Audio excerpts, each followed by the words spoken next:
Hey, what is going on, everyone? This is Mohammed, your personal PMP coach from Certified with Ease, coming back to you guys with another brand new video. Now, listen, a lot of you have been, not a lot of you, but some of you have been messaging me saying, Mohammed, your PMP mindset principles do not work. And in reality, when people sign up to the program and when they failed the exam before signing up to the program, our PMP in 30 program, you can check it out, it's going to be linked. I test them. I test them on the call. Sometimes I ask them, solve this question for me live in front of me right now. The number one thing that they mess up on is understanding the problem statement, understanding what they're actually reading. So in this video, we're going to address that. We're going to address the fact that, you know what? You need to understand the problem statement. I'm going to show you what you should do when studying for this exam to really understand what the problem is. The PMP mindset does not work if you don't understand the problem statement. If you understand the problem, the PMP mindset then works. Okay? So, listen, guys, we have a PMP in 30 program. If you're interested in getting certified, we are in the process of developing the program even more because the exam has started to change. Not the PMBOK.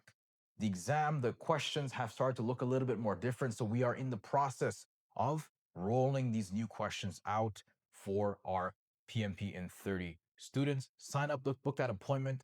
Check it out before you commit. If it's not for you, no problem.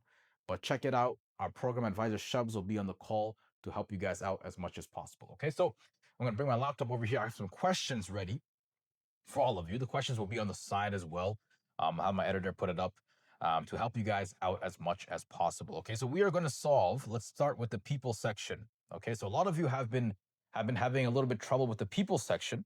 I find it the easiest one, but no problem. We'll start out with some questions about the people domain. Okay, so a project manager is assigned to a project that is in development. As the PM reviews the project's progress, they find a few tasks that are behind schedule. After investigating, the project manager discovers that a few team members were pulled to work on other assignments, which impacted their ability to focus on the project manager's project.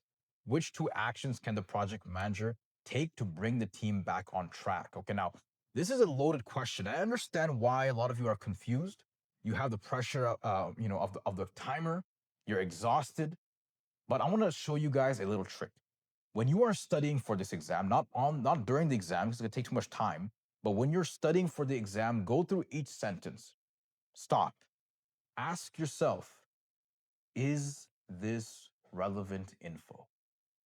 This is going to build in the back of your minds this ability to identify the problem statement. Okay, so let's try this out with this question over here. A PM is assigned to a project that is in development. Is that important?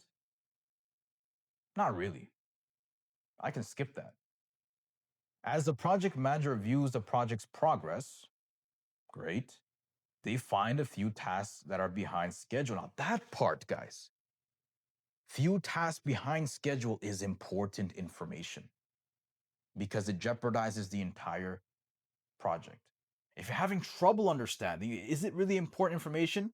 Apply the opposite. Ask yourself, does the situation drastically change if instead of being behind schedule, we were ahead of schedule? It does. It does. So that key piece of information is important, okay? After investigating, the PM discovers that a few team members were pulled to work on other assignments, which impacted their ability to focus on the project manager's project. That is important information because why? It tells you what the actual root cause is. We know that project tasks are behind schedule, but now we know the reason for that. We know the reason for that. Okay, so important information there. So which two actions can we take? Now, what's the problem statement? Let's bring this all together to practice on our understanding. We got some things that are behind schedule because the team, the team are working on other things besides our project. That's our problem statement. Okay, so now we apply the principles. A, Alert the business stakeholders immediately of the schedule delay. Work with the team to identify options to accelerate project delivery. That's principle number 1 in action. And you are also involving the team, which is another principle. I forgot the number, but it's another principle. Discuss the risk of project delay and work priorities with the respective functional managers. Okay. Allow the team to members to catch up at their own pace. Establish daily stand-ups to review project progress and track the completion of deliverables. Okay. So we have 2 options that we need to select right now. And we know that our team members were pulled to work on other assignments. So we know that if they're in a functional organization, right? Or maybe a mix of both. So I'm going to go with B and C as the correct answers. So you see how it's important to understand the problem statement. If you understand the problem statement, you understand most of the question. Okay. So let's work on another a people related question. We find a good one for you guys.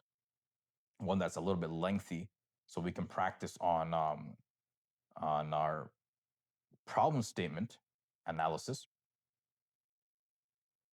Okay, so 1 second over here. There we go. Okay, we got a good one over here. So, perfect. Okay, so number 11 on my file.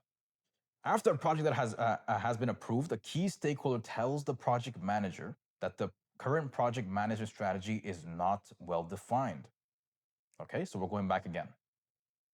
Project has been approved. That's key information. If the project wasn't approved, then this whole thing wouldn't have existed anyways. A key stakeholder tells the project manager the current project management strategy is not well defined. Important information. Ask yourself the opposite. If it was well defined, will we even have this problem to begin with? We won't. So the problem now is not well defined. Important information. You pull that, you stick with it. The PM is also informed that the key stakeholder does not want to hold a working session. What should the project manager do first? That's important information as well. There's 2 issues now. Project is not defined or well defined, and this person who's responsible, or this key stakeholder who can help us define the project, does not want to hold a session, does not want to work on this, does not want to have a meeting, right? 2 important pieces of information. Take your time, go through each sentence. Answers. A, proceed with a working session for teams that do not belong to that key stakeholder. Okay, it's not going to solve the problem. This is a key stakeholder. We need his or her input. Share the project documents and invite the key stakeholder to discuss any concerns. Okay, no problem with that. Ask the project sponsor to exert authority on key stakeholders. So we don't go to the project sponsor, especially if the situation doesn't involve the project sponsor. Invite the key stakeholders to the project's change control board to discuss adjustment of the project strategy. Is this a change control question? We understand the problem statement. The problem statement is that our requirements are not well defined, and this key stakeholder does not want to hold a working session. There's no changes. B is going to be the best answer in this case. Okay? So you see how easy it is when it comes to when it comes to framing the problem. I see how easy it becomes. And guys, I know it's difficult. I know it is because you have the pressure of the timer. I was exhausted during my exam. I was after like 100 questions, I was done. I couldn't focus anymore. That's when the principles really helped. But I understand that. But you got to stay locked in. Okay, it is better to read the question once than have to repeat and read the question 2, 3, 4 times. Always understand that. Okay. All right, let's move on to the process domain. Let's focus on some process related questions. Now let's do this one over here. So a project is in the knowledge transfer phase, and a few subject matter experts went to the client site for knowledge transfer.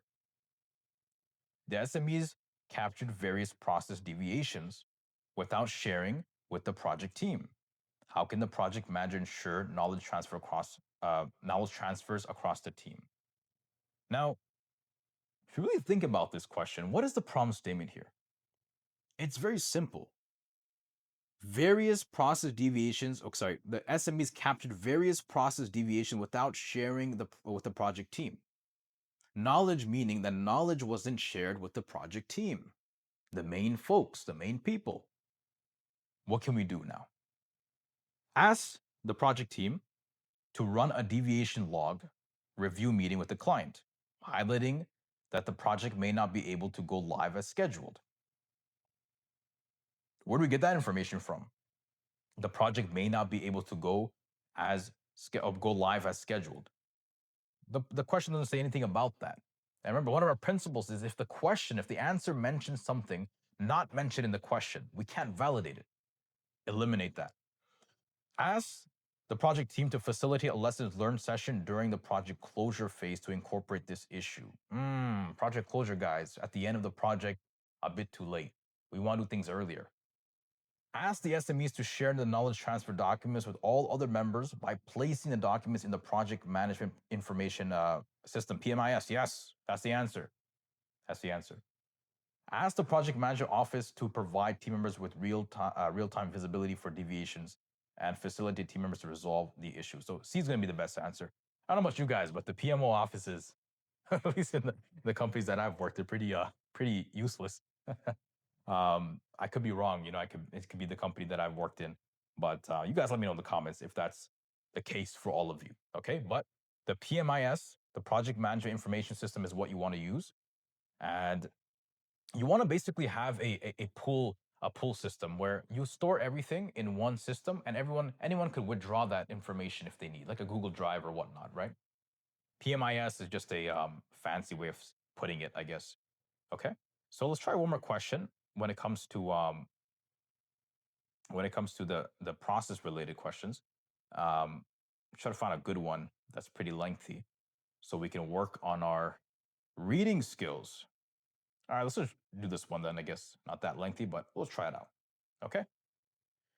A team is ready to start working on a project with a customer who was very difficult to work with in the past because the customer was unable to describe what they wanted. Okay, that's a loaded question.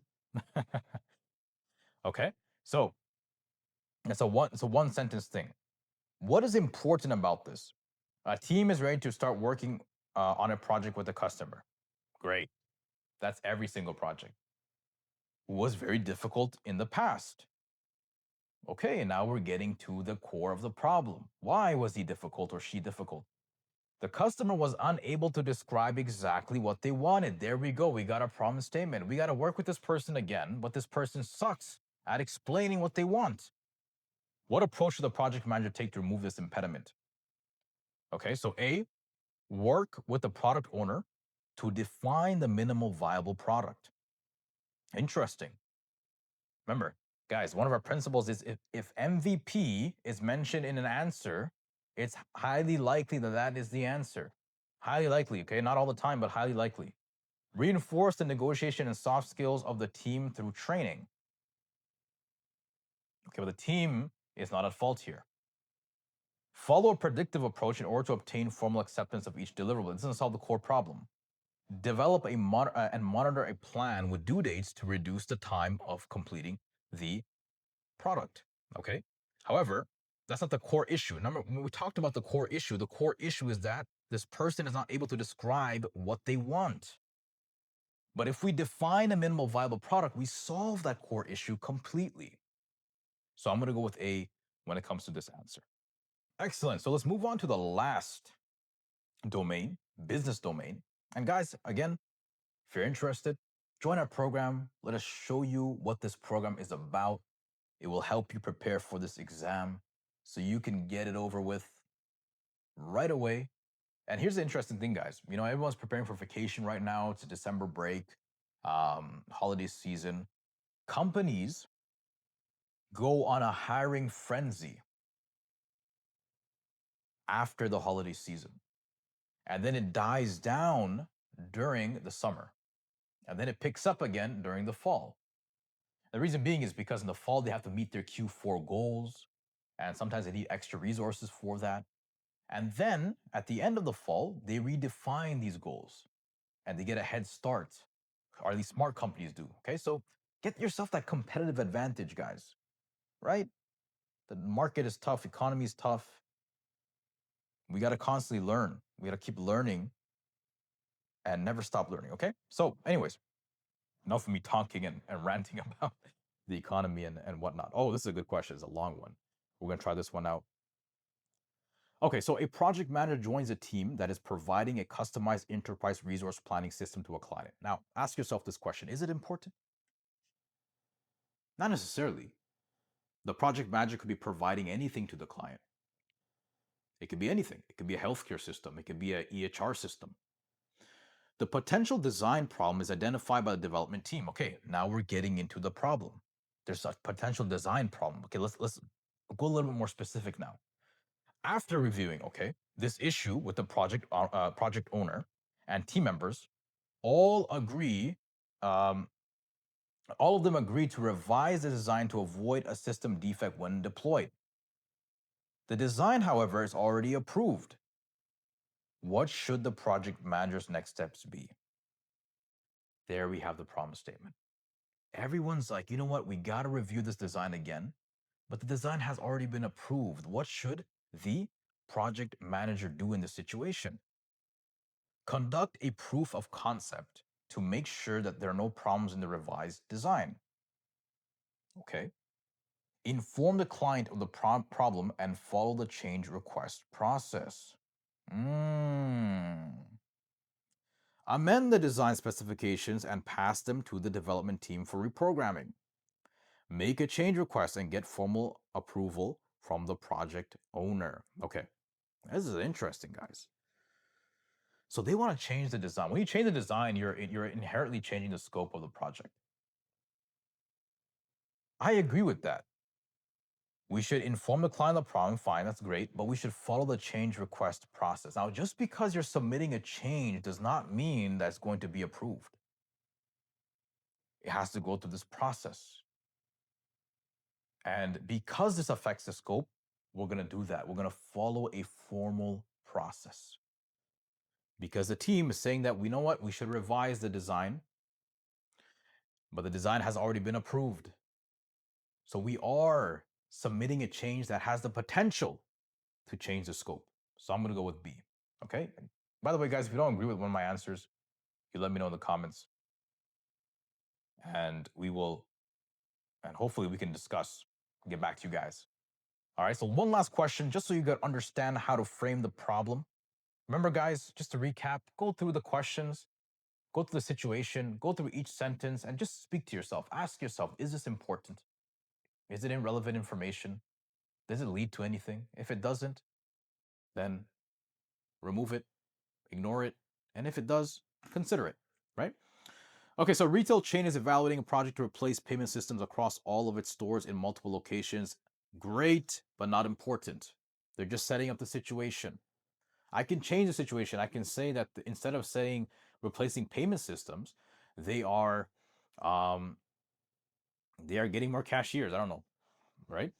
Or they're getting those self-checkout cashiers.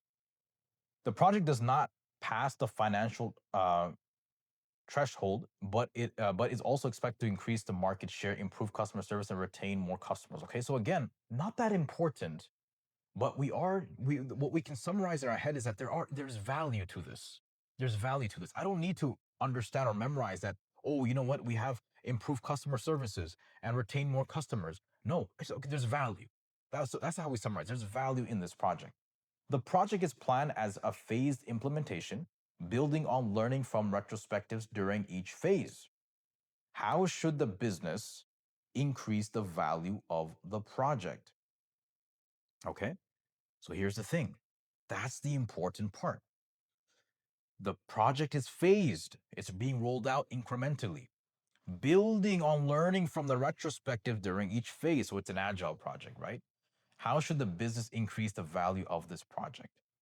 Ask the benefits owner to reassess the identified risks that are impacting the outcomes of the financial benefits. So, why are we looking at the risks, number one? Secondly, why are we only concerned with the financial benefits? There's much more benefits. Use a fishbone diagram to find the root cause of the lower financial benefits with the benefits owner.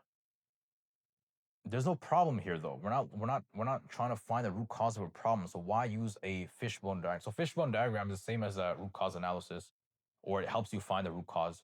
And they might also use the Japanese term ishikawa, which is the same thing. Consult with experts on methods to reduce costs and increase the financial value of the project. D, quantify the expected tangible and intangible benefit in the benefits management plan for each phase. Excellent, beautiful. Everything else was focused on financial gain, which is, of course, very, very important, but it's not the only benefit of a project.